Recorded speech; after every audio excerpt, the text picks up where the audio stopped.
शुक्लांबरधरं विष्णुं शशिवर्णं चतुर्भुजं प्रसन्नवदनं ध्यायेत् सर्वविघ्नोपशान्तये।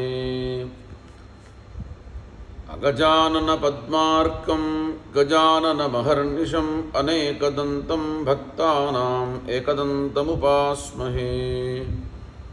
वागीशाद्याः सुमनसः सर्वार्थानामुपक्रमे यन्नत्वा कृतकृत्यास्युस्तन्नमामि गजाननम्। शारदा शारदाम्भोजवदना वदनाम्बुजे सर्वदा सर्वदास्माकं सन्निधिः सन्निधिं क्रियात्। सदाशिवसमारम्भां शङ्कराचार्यमध्यमाम् अस्मदाचार्यपर्यन्तां वन्दे गुरुपरम्पराम्। अपारकरुणासिन्धुं ज्ञानदं शान्तरूपिणं श्रीचन्द्रशेखरगुरुं प्रणतोऽस्मि मुदान्वहम्। अस्मत्श्रीगुरुचरणारविन्दाभ्यां नमः।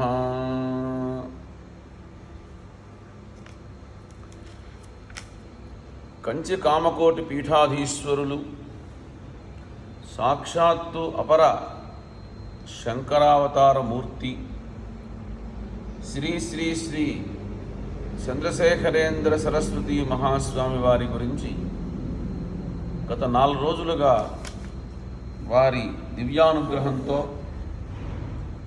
మనకి తెలిసిన 4 మాటలు చెప్పుకుంటున్నాం. అసలు కంచి కామకోటి పీఠం అసలు ఏమిటి, ఈ పదాల్లో అర్థం, వీటిలో ఉన్నటువంటి గొప్పతనం ఏమిటి, దీంట్లో ఉండేటువంటి వైదుష్యం ఏమిటి, దీంట్లో ఉండేటువంటి విశేషం ఏమిటి, ఈ పదాల్లో ఉన్నటువంటి శక్తి ఏంటి, ఈ పదాల్లో ఉన్నటువంటి అంతర్గతమైనటువంటి అర్థం ఏమిటి అని మనం కనుక విచారించినట్లయితే స్కాంద పురాణంలో కాంచీ మాహాత్మ్యం పేరిట కొన్ని విషయాల్ని వ్యాస భగవానుడు అనుగ్రహించినటువంటి సందర్భం. అయోధ్య, మధుర, మాయా, కాశీ, కాంచీ, అవంతికాపురి, ద్వారవతి, ఇట్లా 7 మోక్షపురులు ఉన్నాయి. మొట్టమొదటి క్షేత్రం అయోధ్య, తర్వాత మధుర, తర్వాత మాయానగరం హరిద్వారం, తర్వాత మనందరికీ తెలిసిన కాశీ మహానగరం విశ్వేశ్వరుని యొక్క దివ్య సన్నిధానం, ఆ తదుపరి కాంచీ, అట్లాగే అవంతికాపురి ఉజ్జయిని, తర్వాత ద్వారక. ఈ 7 మోక్షపురులుగా మనకి భగవంతుడి యొక్క అనుగ్రహం వలన ఏర్పడింది. అవంతికా నగరంలో మహాకాళేశ్వరుడు పరమేశ్వరుడు అక్కడ ఉన్నాడు. కాశీలో విశ్వేశ్వరుడుగా అక్కడ ఉన్నాడు. ఇవి 2 కూడాను శివక్షేత్రములు. ఇక అయోధ్య, అలాగే మధుర, మాయా, ద్వారక, ఇవన్నీ కూడాను విష్ణుక్షేత్రములు.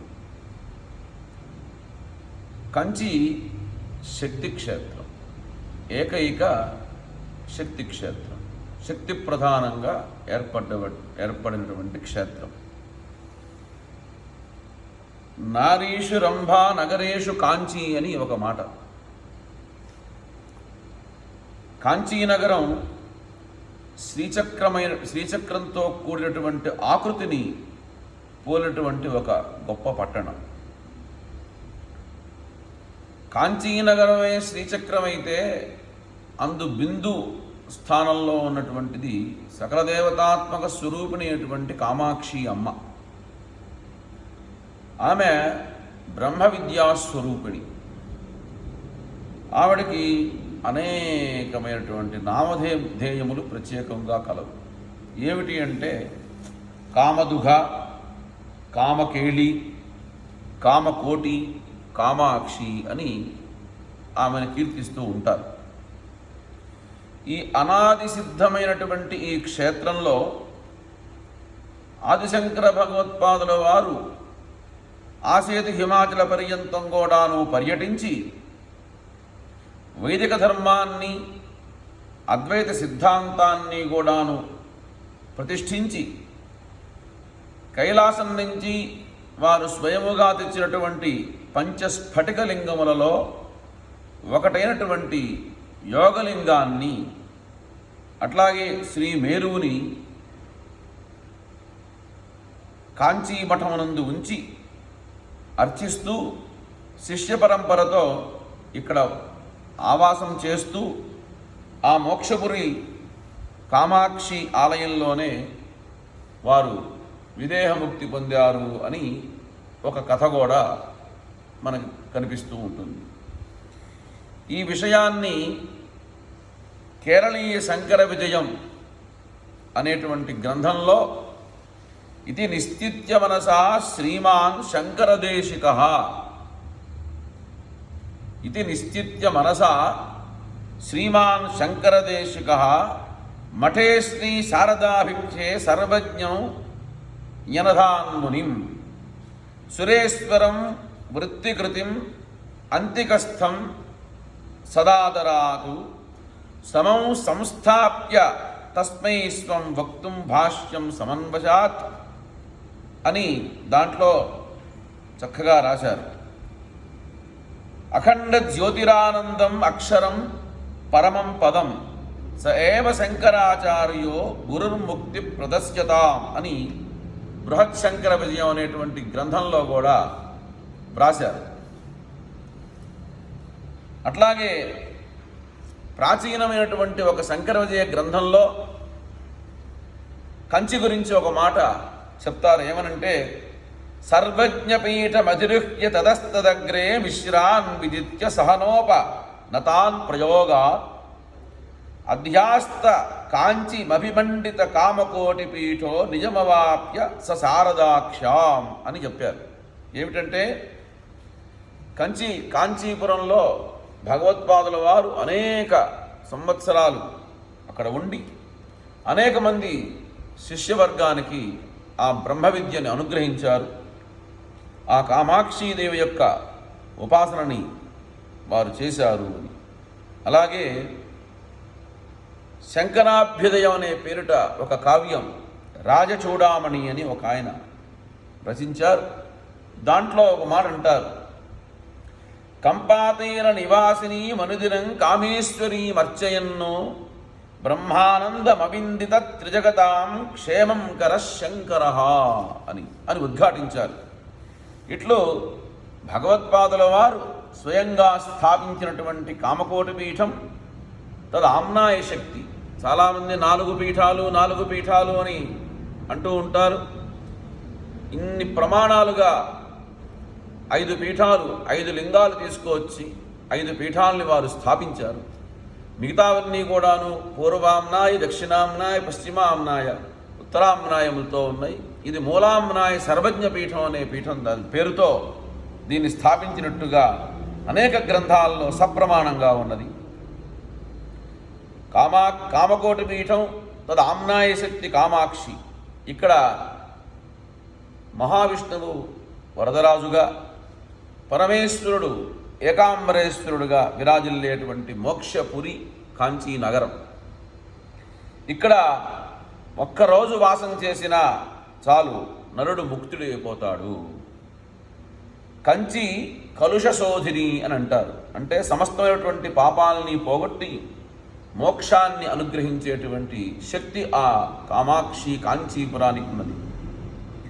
ఇక్షుకోదండ పుష్పేషు పాశాంకుశ కరోజ్వలాం ఉద్యత్ సూర్య నిభాం వందే మహాత్రిపుర సుందరి అని అక్కడ చెప్తూ ఉంటారు. అందరికీ త్రిపుర సుందరి అందరికీ దరిని అంటే దరి చేర్చటం, అంతిమ స్థానానికి ఈ దరి నుంచి ఆ దరికి వెళ్తూ ఉంటాం కదా, ఆ దరికి చేర్చటం త్రిపుర సుందరి. అట్లాగే అందరికీ కూడాను దారి చూపేటువంటి సుందరి మహాత్రిపుర సుందరి. ఆవిడే కామాక్షి. మనం లలితా సహస్రనామంలో సుధాసాగర మధ్యస్థ కామాక్షి కామదాయిని అనేటువంటి నామం, స్వతంత్ర సర్వతంత్రేసి దక్షిణామూర్తి రూపిణి అని కూడా చెప్పుకుంటూ ఉంటాం. అటువంటి మహాత్రిపుర సుందరి పరిపూర్ణ దివ్య స్వరూపమే కామాక్షి యొక్క స్వరూపం అని లలితా సహస్రనామం కీర్తించింది. లలితా త్రిశతి నామాల్లో కూడా కామకోటి నిలయాయై నమః అని అమ్మవారికి ఒక నామం. లలితా అష్టోత్తరంలో కామకోటి మహాపీఠ మధ్యస్థాయై నమః, లలితా సహస్రనామంలో కామాక్షి కామదాయిని అని, లలితా సహస్రనామంలో, లలితా త్రిశతి నామాల్లో, లలితా అష్టోత్తరంలో కూడా కామాక్షి అమ్మవారి గురించి ఎంతో వైభవంగా చెప్పబడింది. ఇట్టి త్రిపుర సుందరి వెలిసినటువంటి క్షేత్రమే కంచి. శివుడు తన చిచ్చరకనతో చూసిన కారణంగా పంచశరుడైనటువంటి మన్మధుడు అనంగుడైపోయినాడు. ప్రత్యక్ష అంగాభిలాషి అతడు కామకోష్ఠమునకు వెళ్ళి కామాక్షి అమ్మవారిని ఉద్దేశించి దుష్కరమైనటువంటి తపస్సులో మునిగిపోయినాడు. కామాక్షి అమ్మవారు అతని మనస్సుకు తుష్టిని అనుగ్రహించింది, ప్రసన్నురాలైనది. కటాక్షం యాక్షేప మాత్రమున ఆ కాముడికి దివ్యాంగాన్ని ప్రసాదించింది. ఆమె అనుగ్రహ స్రవంతి అంతటితో ఆగలేదు. శివుని జయించే శక్తి కూడా అతనికి కామాక్షి అమ్మవారు ప్రసాదించింది. ఇతర క్షేత్రములలోని శక్తులన్నిటినీ కూడాను కంచి కామాక్షి ఆలయంలో బిలాకాశంలోనికి ఆకర్షించి వేసినది. బ్రహ్మ కైలాసం వెళ్ళగా అక్కడ శక్తి యొక్క సాన్నిధ్యం లేదు. భూమండలంలో ఏ శివాలయానికి వెళ్ళినా శక్తి లేని శివుడే కనిపిస్తూ ఉన్నాడు. కాబట్టి జ్ఞానదృష్టి చేత చతురానుడు అంటే బ్రహ్మగారు ఇదంతా కామాక్షి చిత్రము అని గ్రహించాడు. ఆ ఆలయంలో దేవీ సాన్నిధ్యం లేకపోతే ఎట్లా అని ఆలోచించి ఆ బ్రహ్మగారు అప్పుడు కాంచీపురానికి వెళ్ళి 12 సంవత్సరాలు ఘోరమైనటువంటి ఉగ్రమైనటువంటి తపస్సు చేశాడు. అప్పుడు భక్త కామదైనటువంటి కామాక్షి అమ్మవారు ప్రసన్నమై ఇక మీదట శివజిత్ క్షేత్రమైనటువంటి ఈ క్షేత్రంలో తప్ప మిగతా అన్ని క్షేత్రములలో నా యొక్క సాన్నిధ్యం ఉంటుంది అని ఆవిడ అనుగ్రహించింది. ఆ ఆలయంలో అనుగ్రహించిన తర్వాత అక్కడ బిలాకాశములో సత్యాగ్రహణ చేసినందువల్ల కంచిలో మాత్రం శివాలయంలో ప్రత్యేకమైనటువంటి దేవి సన్నిధి అనేటువంటి లేకపోయింది. లోకంలో ఎక్కడైనా సరే అమ్మవారి గుడి ఉంటే అయ్యవారి గుడి, అయ్యవారి గుడి ఉంటే అమ్మవారి గుడి ఉంటుంది. కానీ ఒక కంచిలో శివజిత్ ఆవిడ, కాబట్టి శివుణ్ణి కూడా జయించేసింది. ఒక పరిపూర్ణమైనటువంటి శక్తి స్వరూపంలో అక్కడ ఉన్నది కాబట్టి అక్కడ అదొక విశేషమైనటువంటి ప్రధానంగా అక్కడ నిలబడుతూ ఉంటుంది. కకారము అనగా క మా క్షి, కకారము అనగా బ్రహ్మ. ఎందుకంటే హరికేశాయోపవీతనే పుష్టానాం పతజే నమః అన్న చోట విద్యారణ్య స్వామి వారు హరిశ్చ కశ్చ ఈశశ్చ హరికేశ, హరి అంటే విష్ణువు, కశ్చ అంటే బ్రహ్మ, ఈశ అంటే ఈశ్వరుడు, కా అంటే బ్రహ్మ అని అర్థం అన్నమాట. అందులోని కా అన్నప్పుడు ఆంగ్ల భాషలో కే ఏ రాస్తాం. అట్లాగే సంస్కృత వ్యాకరణంలో కూడా కా అన్న తర్వాత అకారంతో పూర్తయింది. కాలో అకారం ఉంది కాబట్టి ఆ అకారములో విష్ణువు, తర్వాత మకారంలో రుద్రుడు. కాబట్టి ఇక్కడ బ్రహ్మ విష్ణు మహేశ్వర మూర్తిత్రయమైనటువంటి సమిష్టి స్వరూపం ఏదైతే ఉందో ఆవిడే కామాక్షి. యుగ యుగాల్లో కూడా ఈ 3 మూర్తులు కోటి మారులు ఏ బిలాకాశం నుంచి ఉద్భవిస్తూ ఉంటారో ఆ యొక్క చిదాకాశమే కామకోటి కామాక్షి పరబ్రహ్మ మహిషి అని స్కంద పురాణంలో చెప్పారు.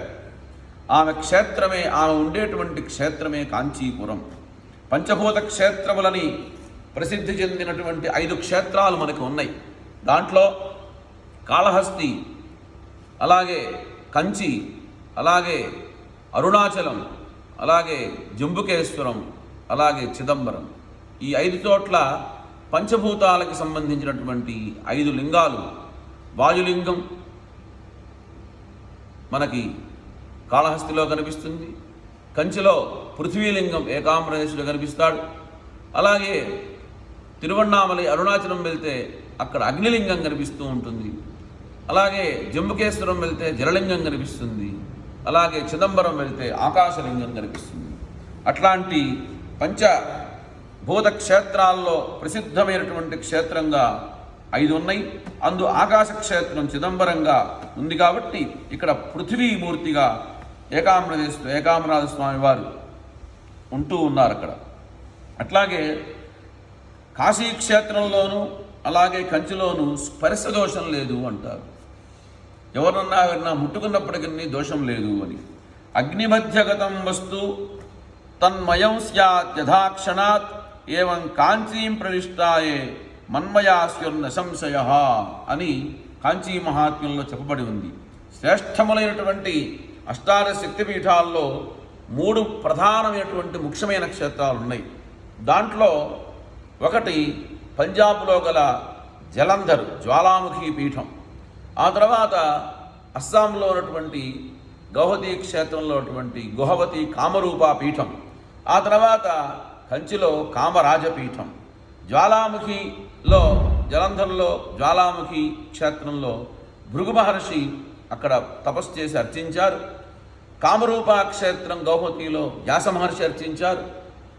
ఈ కంచి కామకోటి కామాక్షి అమ్మవారిని హయగ్రీవుడు సాక్షాత్తు హయగ్రీవుల వారే స్వయంగా అర్చించినటువంటి క్షేత్రం. నాస్తి కాంచీ సమక్షేత్రం సర్వసిద్ధిప్రదం భువి సర్వతీర్థ సమంతీర్థం నాస్తి పాప నిబర్హణం. కాంచీ లాంటి క్షేత్రం మరొకటి లేదు అని చక్కగా మనకి స్కాంద పురాణంలో చెప్పబడింది. కాంచ్యాం సంచరణాన్ముక్తి, కాంచిలో మనకి నడిచినా కూడా మోక్షం కలుగుతుంది అని.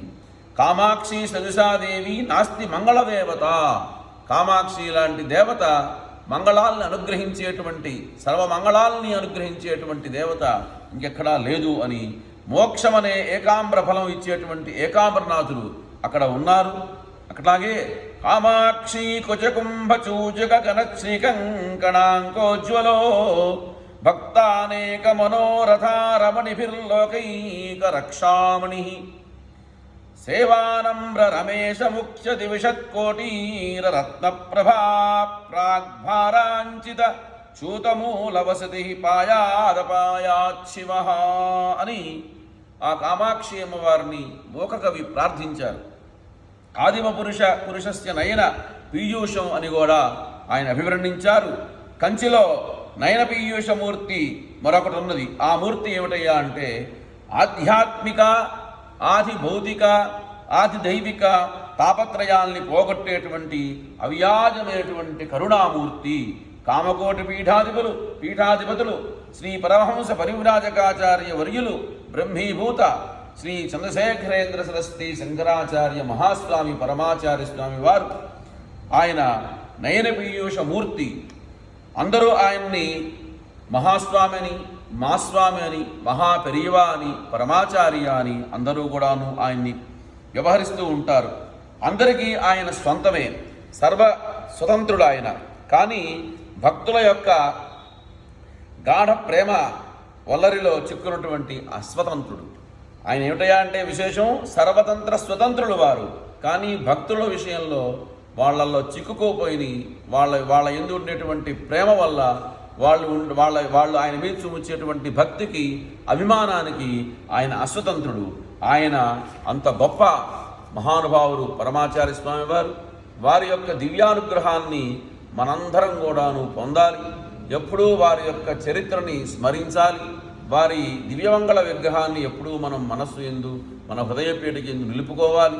నిరంతరము చంద్రశేఖర పాహిమాం, చంద్రశేఖర రక్షమాం అని అనుకుంటూ ఆయన్ని గనక మనం కీర్తించాము అంటే ఆ మహాత్రిపుర సుందరి స్వరూపమైనటువంటి ఆ కామాక్షి పరాభట్టారకను నృతించినట్టే, స్తుతించినట్టే. దీంట్లో ఎటువంటి సందేహము మనకి అక్కరలేదు. అటువంటి వారి యొక్క దివ్యానుగ్రహం మనందరికీ ఉండుగాక అని ప్రార్థిస్తూ సర్వం శ్రీ గురుపరదేవతార్పణమస్తు.